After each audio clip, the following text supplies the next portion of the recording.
श्री शिवाय नमस्तुभ्यम। आप सभी को नाग पंचमी की ढेर सारी शुभकामनाएं। आज के वीडियो में हम सुनेंगे नाग पंचमी के दिन सुने जाने वाली पौराणिक व्रत कथा। तो चलिए कथा शुरू करते हैं। तो चलिए अब सुनते हैं नाग पंचमी की व्रत कथा।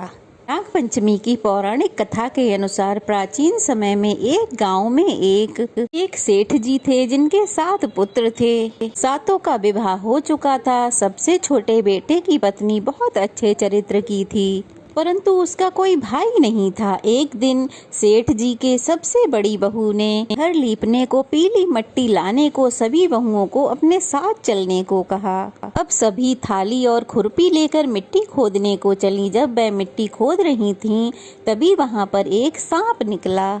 सांप को देखकर बड़ी बहू उसे मारने की कोशिश करने लगी। इसे देखकर छोटी बहू ने उसे मारने से रोक दिया।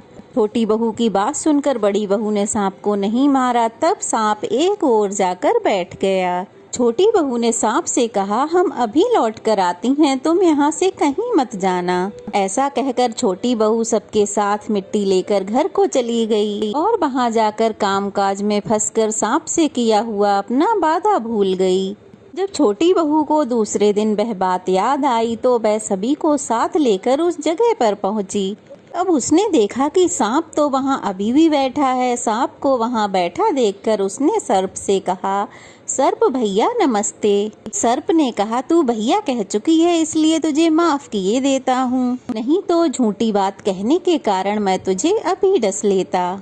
छोटी बहू बोली, भैया भूल हो गई, माफी चाहती हूँ। तब सांप बोला, अच्छा ठीक है, आज से तू मेरी बहन हुई और मैं तेरा भाई, तुझे जो कुछ भी मांगना हो मांग ले। छोटी बहू कहने लगी, भैया मेरा कोई भाई नहीं है, अच्छा हुआ जो तू मेरा भाई बन गया। कुछ समय बीता। समय बीतने के बाद वह सांप मनुष्य का रूप धरकर छोटी बहू के घर आया और बोला, मेरी बहन को भेज दो। सब सुनकर हैरान रह गए, क्योंकि वे सब तो यही जानते थे कि छोटी बहू का कोई भाई नहीं था।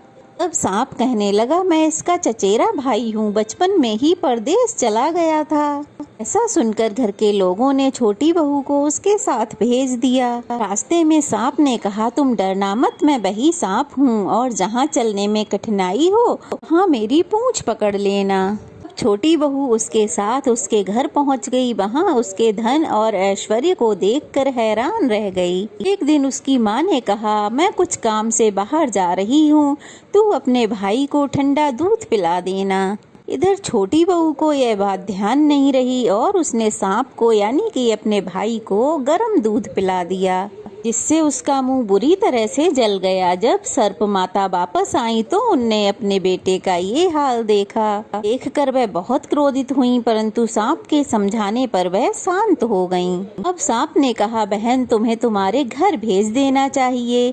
तब सांप ने और उसके पिता ने बहुत सारा सोना, चांदी, धन, हीरे जवाहरात, वस्त्र, आभूषण देकर उसको उसके घर पहुंचा दिया। इतना सारा धन देखकर बड़ी बहू ईर्ष्या करने लगी और बोली, बहू तुम्हारा भाई तो बड़ा धनवान है, तुम्हें तो उससे और अधिक धन लाना चाहिए था। जब सांप ने ये बातें सुनी तो और सोने की वस्तुएं लाकर दे दी, जिसे देखकर बड़ी बहू कहने लगी, ये छोटी बहू, इन्हें झाड़ने के लिए झाड़ू भी तो सोने की होनी चाहिए। छोटी बहू ने ये बात अपने भाई को बताई। भाई ने सोने की झाड़ू भी लाकर दे दी। सांप ने छोटी बहू को हीरे मणियों का एक अद्भुत हार दिया था। उसकी प्रशंसा उस देश की रानी ने भी सुनी थी। तो एक दिन रानी राजा से बोली, सेठ जी की छोटी बहू का वह हार मेरे पास होना चाहिए। राजा ने शीघ्र ही अपने मंत्री को आदेश दिया कि किसी भी स्थिति में शीघ्र ही वह हार लेकर उसके सामने उपस्थित हुआ जाए। तब मंत्री ने सेठ जी से जाकर कहा, महारानी जी छोटी बहू का हार पहनना चाहती हैं, इसलिए छोटी बहू से वह हार लाकर मुझे दे दो। सेठ जी ने डर के कारण छोटी बहू से हार मांग कर दे दिया। छोटी बहू को ये बात बहुत बुरी लगी। उसने अपने सांप भाई को याद किया और प्रार्थना की, भैया रानी ने मेरा हार छीन लिया है, जिस कारण मैं बहुत दुखी हूँ। भैया तुम कुछ ऐसा करो कि जब वह हार उसके गले में रहे तब तक के लिए सांप बन जाए, और जब वह हार मुझे लौटा दे तो फिर से हीरे और मणियों का बन जाए। सांप ने अपनी बहन को खुश देखने के लिए ठीक वैसा ही किया। उधर महल में जैसे ही रानी ने वह हार पहना वह तुरंत सांप बन गया। यह देखकर रानी चीख पड़ी और रोने लगी, जिसे देखकर राजा ने सेठ जी के पास खबर भेजी कि छोटी बहू को तुरंत भेजा जाए। अब सेठ जी डर गए कि राजा पता नहीं बहू को क्या सजा देगा। अब सेठ जी छोटी बहू को लेकर स्वयं वहां उपस्थित हुए। राजा ने पूछा, बताओ तुम्हारा ये हीरे और मणियों का हार मेरी रानी के गले में जाते ही सांप कैसे बन गया? क्या तुम झूठ बोल रही हो? यह कहकर छोटी बहू बोली, राजन मेरी धृष्टता को क्षमा कर दीजिए। ये हार मेरे गले में तो हीरे और मणियों का रहता है, लेकिन कोई और इसे पहने तो नाग बन जाता है। यह सुनकर राजा ने वह हार उसको देकर कहा कि अगर तुम सच कहती हो तो इसे पहन कर दिखाओ।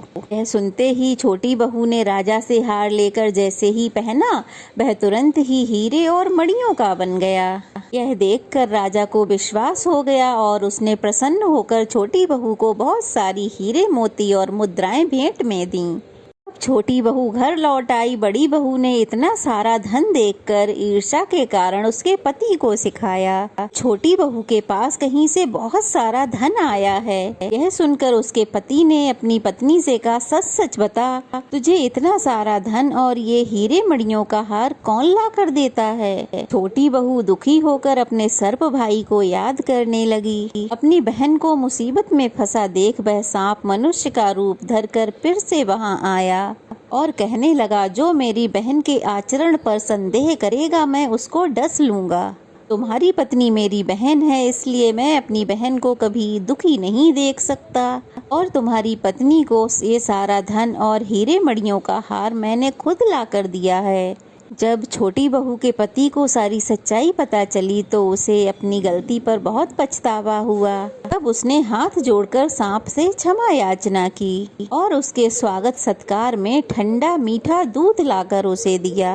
कहा जाता है कि उसी दिन से ये नाग पंचमी का त्योहार मनाया जाने लगा और स्त्रियां आज के दिन नागों को अपना भाई मानकर उनकी पूजा करती हैं और खेतों में जहाँ कहीं भी नाग के बिल हों या पेड़ में बिल हों तो वहाँ दूध से भरा कटोरा रखती हैं। तो यह थी नाग पंचमी की व्रत कथा। कैसी लगी कमेंट बॉक्स में ज़रूर बताइएगा। अच्छी लगी हो तो वीडियो को लाइक कीजिए, अच्छे कमेंट कीजिए और अगर नए हैं तो चैनल को जल्दी से सब्सक्राइब कर दीजिए। तो चलिए फिर मिलते हैं, तब तक के लिए श्री शिवाय नमस्तुभ्यम।